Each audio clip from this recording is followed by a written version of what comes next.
Now, on Saturday, I wrote in The Sun expressing my disgust that grooming gang convicts were exploiting our soft-touch legal systems to avoid being deported from Britain. I said this: our politicians should stop being so spineless and send a long-overdue zero-tolerance message to these barbarians. If you come to this country and traffic, abuse and rape our children, you will either die behind bars or be on the first deportation flight out of Britain. The second your sentence is over. That's what I believe should happen.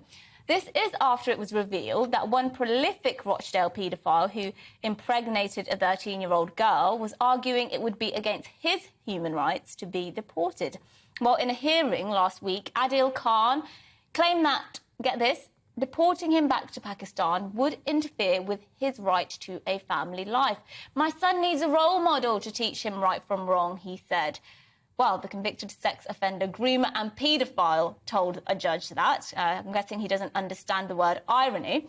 Well, it now seems that the prospect of Mr. Khan being deported are slim to none, thanks to a legal system that seems to put the well-being of the most vile criminals over the well-being of victims.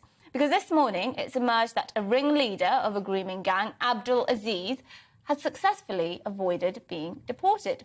Abdul Aziz, along with 9 other gang members, were jailed in 2012 for child sex offences in Rochdale. Since being released from jail, a number of men from child grooming gangs have fought long legal battles against deportation. But Aziz has now reportedly already been told that he will not be stripped of his UK citizenship and deported. Now, let me make this clear.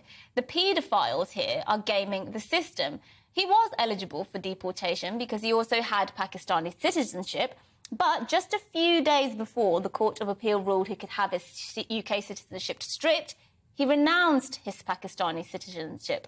No surprise then that other grooming gang members have renounced their foreign citizenship to avoid being deported. Now, let's remind ourselves what kind of people we're talking about here.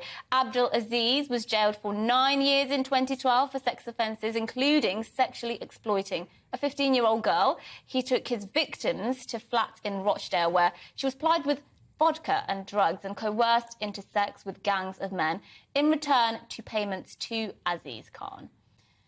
Khan got a 13-year-old girl pregnant and then trafficked a 15-year-old girl to others using violence when she complained. He's one of the ones pleading to have his deportation overturned.